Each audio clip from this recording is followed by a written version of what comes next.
प्रिय मित्रों, नमो नमः। आप सभी का संस्कृत प्रिय क्लासेस में स्वागत है। मित्रों, आज हम सभी क्लास 9th के शारदा पाठ्यपुस्तक के प्रथम के सरस्वती वंदना नामक शीर्षक को पढ़ेंगे। यानी ये जो सरस्वती वंदना है, इस पाठ को पढ़ेंगे। फिर इसके बाद हम सभी प्रथम पाठ को पढ़ेंगे। तब तक आइए सबसे पहले इस सरस्वती वंदना का वाचन करते हैं और इसका अर्थ समझते हैं।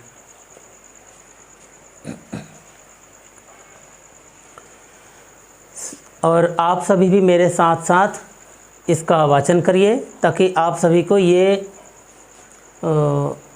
जो वंदना है, सरस्वती प्रार्थना है, ये आप सभी को याद हो जाएं। सरस्वती प्रार्थना, ये सरस्वती प्रार्थना आपका शार्दूल विक्रीडित छंद में है। कौन से छंद में? शार्दूल विक्रीडित छंद में है। इसके प्रत्येक चरण में 19 वर्ण होते हैं। तो आइए इसका वाचन करते हैं। आप सभी भी मेरे साथ साथ बोलें। शुभ्रां स्वच्छ विलेपमाल्यवसनां सीतां सुखण्डोज्ज्वलां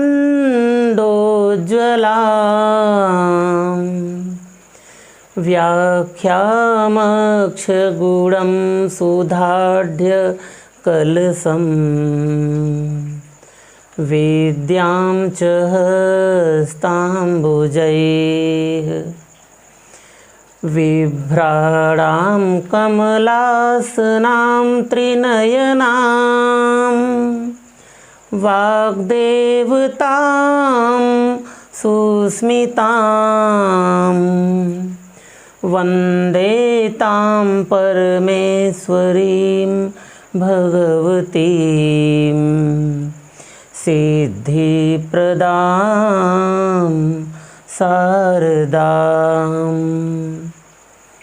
तो आप सभी भी फिर से एक बार मेरे साथ उच्चारित करिए इसको, अर्थात इसका वाचन करें, ताकि अच्छे से आपको याद हो जाए और ये जो शब्द है इसको आसानी से आप सभी पढ़ सकें। आइए बोलते हैं फिर से। शुभ्रां स्वच्छ विलेपमाल्यवसनां सीतां सुखण्डोज्ज्वलां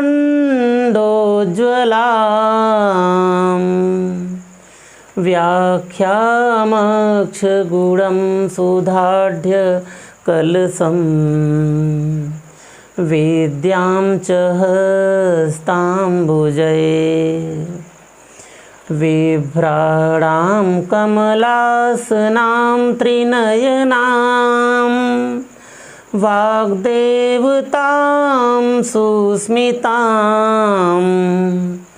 वन्दे तां परमेश्वरीं भगवतीं सिद्धिप्रदां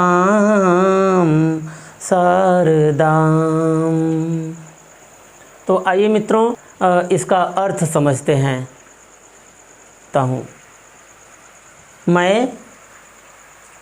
मैं उस परमेश्वरी भगवती जो सिद्धि प्रदान करने वाली है, जो समस्त सिद्धियों को प्रदान करने वाली माता सरस्वती है, मैं उनकी वंदना करता हूँ।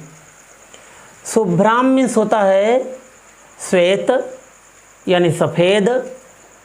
जो श्वेत रंग, जो माता भगवती सरस्वती श्वेत रंग की हैं, अर्थात सफ़ेद रंग की हैं।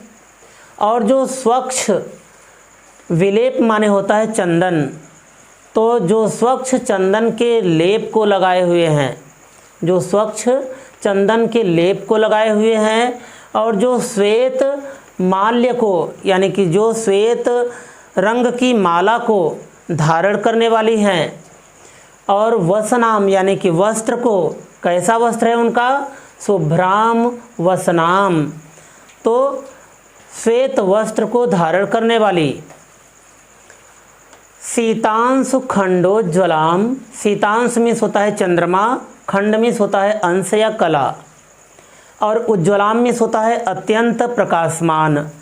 तो जो श्वेत रंग की हैं, जो स्वच्छ चंदन के लेप को लगाई हुई हैं तथा श्वेत माला को धारण करने वाली हैं और श्वेत वस्त्र को धारण करने वाली, और जो चंद्रमा के अंश के समान यानी चंद्रमा की कला के समान, ये खंड का अर्थ अंश भी होता है और कला भी होता है। तो चंद्रमा के अंश के समान या चंद्रमा के उस खंड की भांति अत्यंत प्रकाशमान हैं तथा व्याख्याम अर्थात ज्ञान देने वाली, जिनके हाथ में मुद्रा है, तथा अक्ष गुणम जो अक्षमाला को धारण किए हुए अर्थात जप माला को धारण करने वाली, तथा सुधाढ़ कलशम, सुधाढ़ मीन्स होता है अमृत और कलशम मीन्स होता है घड़ा। तो जो अमृत के घड़ा को धारण करने वाली हैं, जो अमृत के कलश को अर्थात अमृत के घड़े को धारण करने वाली हैं, तथा विद्याम च मीन्स होता है और विद्याम हस्ताम्बुजैः, और जो जिनका हाथ कमल के समान है, तथा विद्याम माने होता है विद्या पुस्तक को धारण किए हुए हैं, विभ्राणाम मीन्स होता है जो धारण करने वाली हैं। अब आइए इस दूसरी लाइन का अर्थ समझते हैं। जो कमल के समान हाथों में, जिनकी कमल के समान हाथों में व्याख्या करने वाली मुद्रा है अर्थात ज्ञान देने वाली मुद्रा है, तथा अक्षमाला अर्थात जपमाला, तथा सुधाढ़ कलशम अर्थात अमृत का कलश अर्थात अमृत के घड़े को धारण करने वाली और विद्या पुस्तक को धारण करने वाली हैं, विभ्राणाम अर्थात धारण करने वाली हैं, और जो कमलासनाम अर्थात कमल के आसन पर विराजमान, त्रिनयनाम अर्थात तीन नेत्रों वाली, वाक देवताम अर्थात वाणी की देवी अर्थात वाणी की अधिष्ठात्री देवी, सुस्मिताम जो मंद मंद मुस्कान करने वाली हैं, ताम परमेश्वरीम, मैं ताम मीन्स होता है उस, परमेश्वरीम यानी होता है परमेश्वरी, भगवतीम माने होता है भगवती देवी, सिद्धि प्रदाम यानी सिद्धियों को प्रदान करने वाली, शारदाम यानी सरस्वती देवी को वंदे अर्थात मैं इनकी वंदना करता हूँ। आइए फिर से इसका पूरा अर्थ देखते हैं। मैं उस माता सरस्वती की, जो भगवती देवी सरस्वती हैं, परमेश्वरी हैं, जो सभी सिद्धियों को प्रदान करने वाली माता सरस्वती हैं, मैं उस सरस्वती देवी की वंदना करता हूँ। जो श्वेत रंग की हैं, जो श्वेत रंग की हैं तथा स्वच्छ चंदन के लेप को लगाए हुए हैं तथा श्वेत माला को धारण करने वाली हैं तथा श्वेत वस्त्र को भी धारण करने वाली हैं, चंद्रमा के खंड के समान यानी चंद्रमा के टुकड़े की भांति या चंद्रमा के अंश के समान अत्यंत प्रकाशमान हैं। उज्ज्वलाम मीन्स होता है मित्रों अत्यंत प्रकाशमान। तो जो चंद्रमा के टुकड़े की भांति चंद्रखंड के समान अत्यंत प्रकाशमान हैं या चंद्रमा के उस अंश की भांति अत्यंत प्रकाशमान हैं। तो यहाँ से फिर से देख लेते हैं। जो श्वेत रंग की हैं तथा स्वच्छ चंदन के लेप को लगाने वाली हैं और श्वेत माला को धारण करने वाली हैं अर्थात सफ़ेद रंग की माला को धारण करने वाली हैं तथा श्वेत वस्त्र को धारण करने वाली हैं और चंद्रमा के अंश की भांति अत्यंत प्रकाशमान हैं तथा जिनके कमल के समान हाथों में ज्ञान को देने वाली मुद्रा है तथा अक्षमाला अर्थात जपमाला, अमृत का कलश धारण किए हुए हैं अर्थात अमृत के घड़े को धारण करने वाली और जिनके हाथों में विद्या पुस्तक विद्यमान है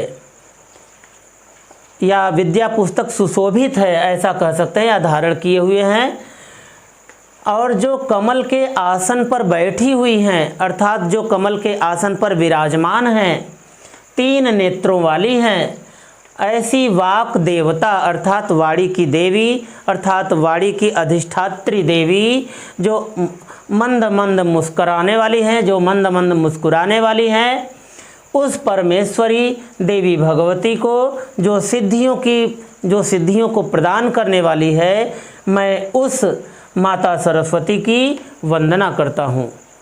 तो मित्रों, आशा है कि आप सभी को ये सरस्वती प्रार्थना का अर्थ भी अच्छे से समझ में आया होगा। अब आइए इसके बीच की कुछ संधियों को जान लेते हैं। तो मित्रों,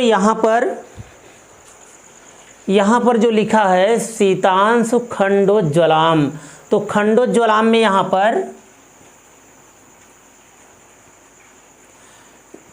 पर है खंडधन उज्ज्वलाम, खंडधन उज्ज्वलाम।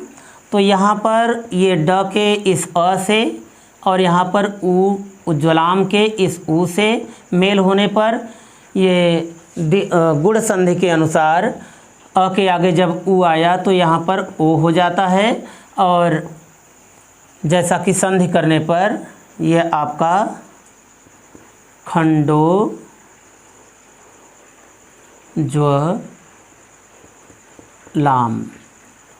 इस प्रकार से खंडोज्ज्वलाम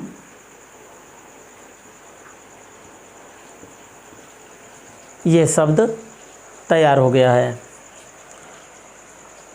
अब इसके बाद तो हमको नहीं लगता है कि इसमें और भी कोई संधि है। तो यहाँ पर ये खंडधन उज्ज्वलाम में यहाँ पर ये गुण संधि का प्रयोग किया गया है। कौन सी संधि? गुण संधि।